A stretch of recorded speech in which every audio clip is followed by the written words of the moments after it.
When people think about chronic pain and IBS, they usually think about the physical symptoms. What they don't think about is the mental and emotional battle that comes along with the symptoms. My name is Andreas and I'm the founder of mindbodyconnection.org. We help high-performing professionals get out of chronic pain and IBS by using clinical hypnosis and neural circuit retraining. In this video, I would like to discuss this invisible battle that people with chronic pain and IBS go through, and why this is a part of a mechanism that reinforces symptoms and make them worse. And also, I would like to discuss how you can get out of this cycle. And towards the end of the video, I'll discuss what you can do to make things better and possibly reduce or eliminate your symptoms. But before we do that, we need to understand what is this emotional battle all about. So there are three aspects that contribute to this emotional battle. And the first one is planning and self-monitoring around our symptoms. So a thing that is very present for a lot of people with chronic pain is the need to plan around their symptoms and the worry that comes along with that. So if you have back pain or neck pain, you might want to figure out, like, if I'm going outside of my house, will I be able to sit down in case my pain flares up? Or will there be places I can rest? Will I be able to get back home if my pain flares up? And for people with IBS, they will often need to figure out, will there be bathrooms where I'm going? Where's the closest bathroom? And going into traffic is stressful in case they get stuck, or being on public transportation, things like that. This can be incredibly stressful to do all of this planning and to try to figure out all of these logistics just to go about a normal day. And this can feel incredibly hopeless, and it's also it can feel quite shameful to have these problems. And people around you won't really understand what that's about.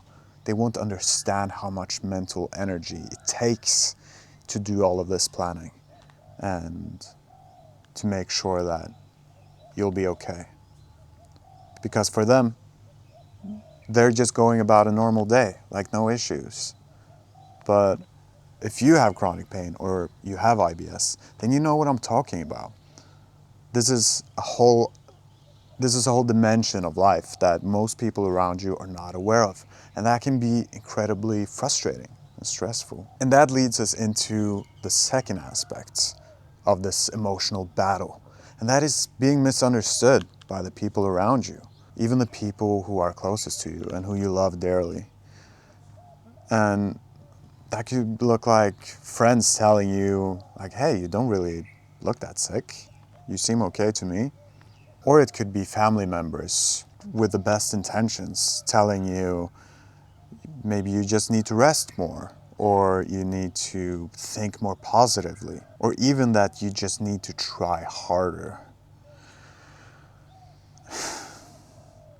And this, well, for many, they will have the best intentions in saying these things, but they don't understand how it is received and how insulting and degrading these comments can actually feel. And a lot of people with chronic pain and IBS are met by medical professionals that don't understand.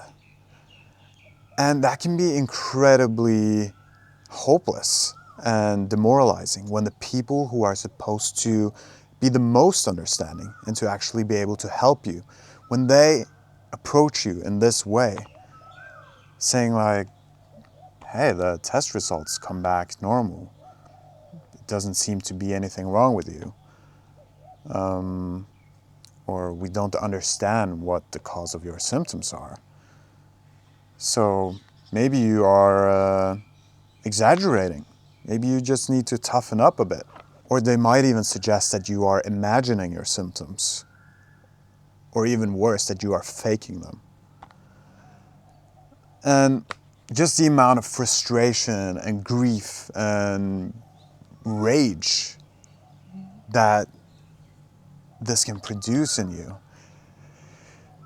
is just horrible stuff. And in addition to those feelings of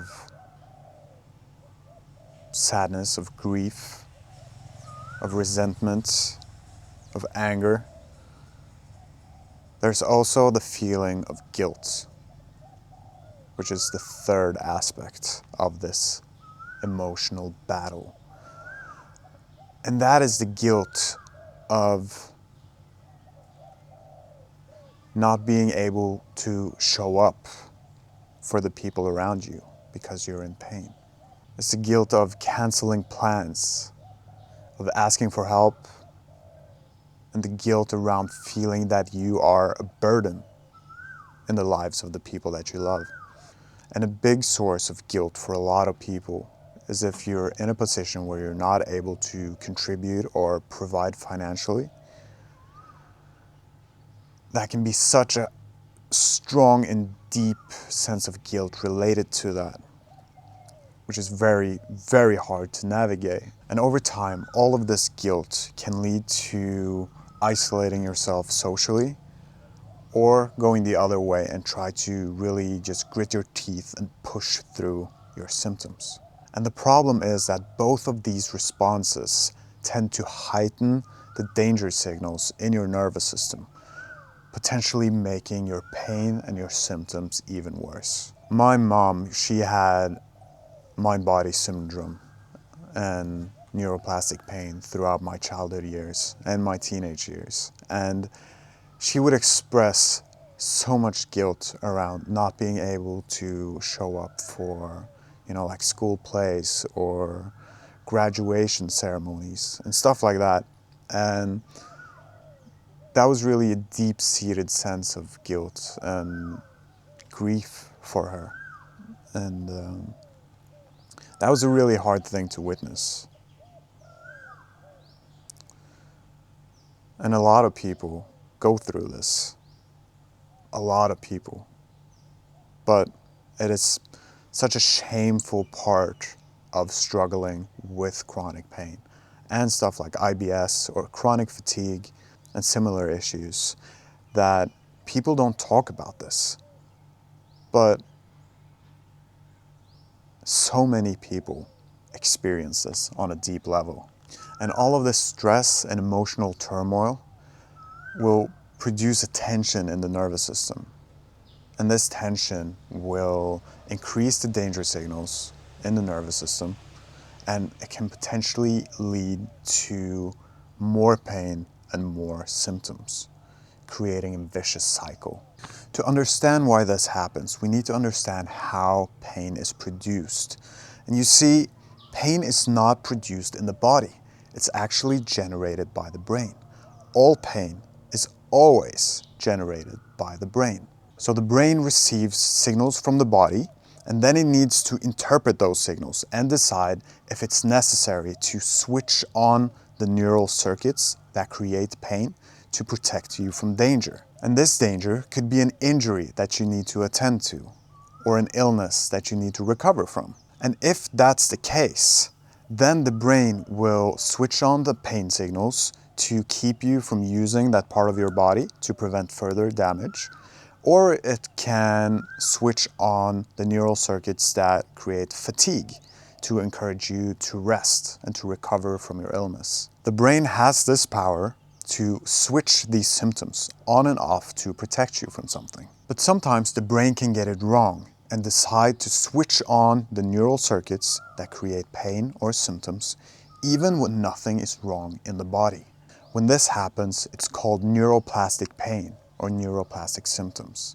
And sometimes all of this is called mind-body syndrome. And here's the key connection that you need to be aware of, and that is that this emotional stress and the emotional turmoil that's going on around your symptoms, from planning and self-monitoring, from being misunderstood and from dealing with the guilt. These emotional processes can activate the same neural circuits that produce pain or symptoms.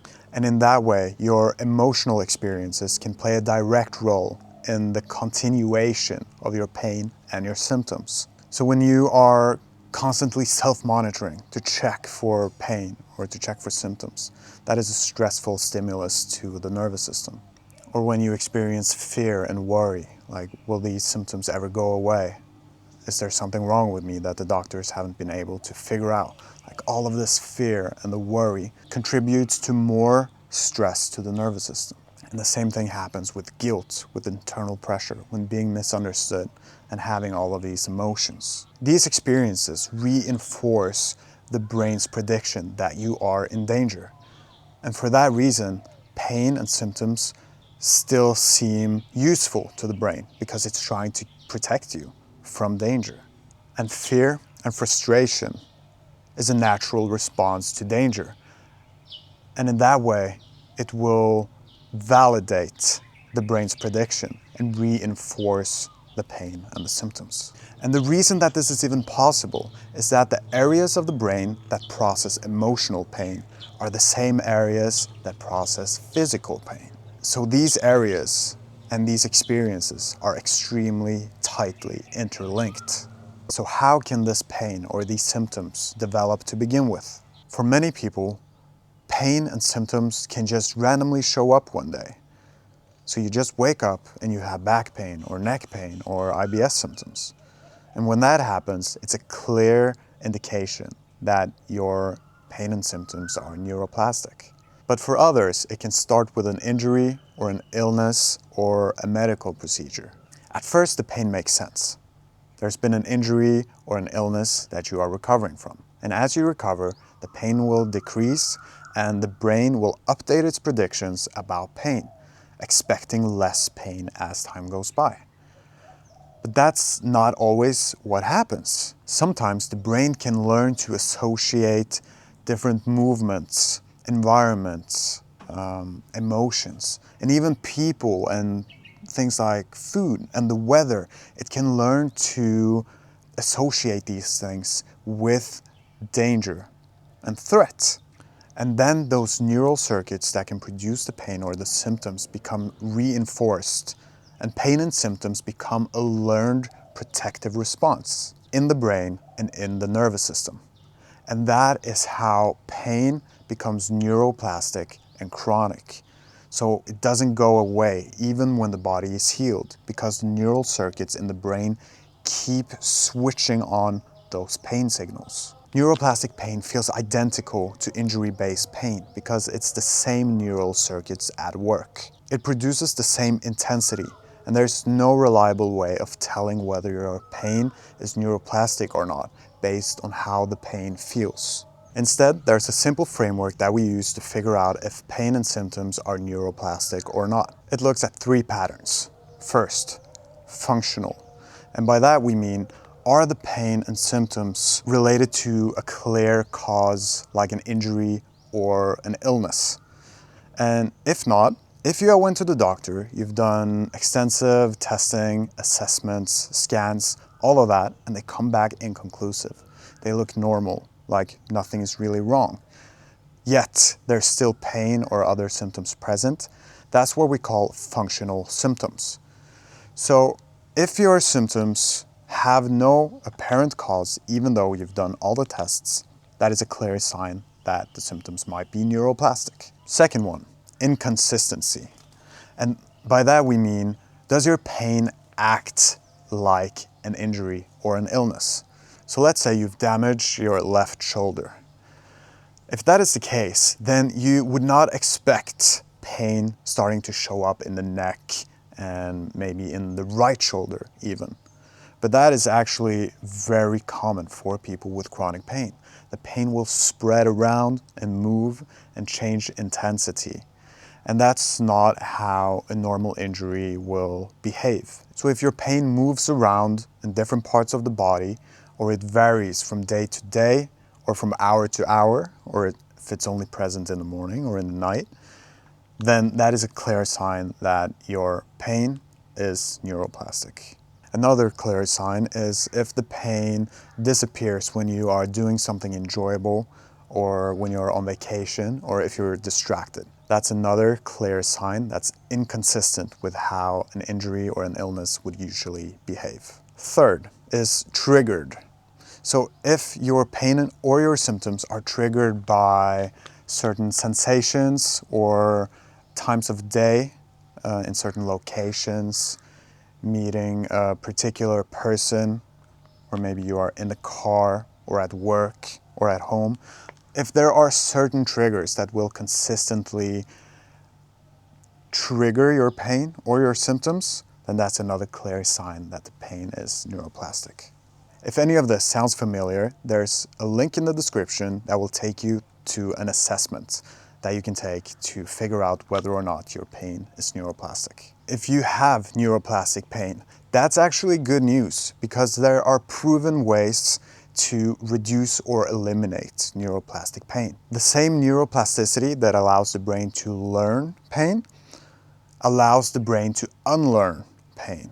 And when the brain repeatedly experiences a sense of safety instead of danger related to symptoms, then the brain's predictive processing will be updated, expecting less pain in the future. And as these predictions change, the need for the brain to produce pain and symptoms to protect you will decrease. And that is exactly what you need to do to recover from neuroplastic pain. You need to retrain the brain and the nervous system to have an increased sense of safety that will update the brain's prediction mechanism. So therapy includes reducing fear responses to pain and to symptoms, responding to sensations of pain and symptoms with safety instead of frustration, decreasing constant self-monitoring, processing emotional stress that contribute to increased danger signaling in the brain and the nervous system, and really instilling a sense of safety in the brain and the nervous system. This process is gradual, but it follows a clear path towards retraining the brain and nervous system to switch off the neural circuits that produce pain and symptoms. This is called neural circuit retraining, and most people see results within the first couple of weeks. Now, if you have chronic pain or IBS or fatigue, and you want to figure out if neural circuit retraining can help you, then you can book a consultation by using the link in the description below. That's everything from me today. I'll see you in the next video.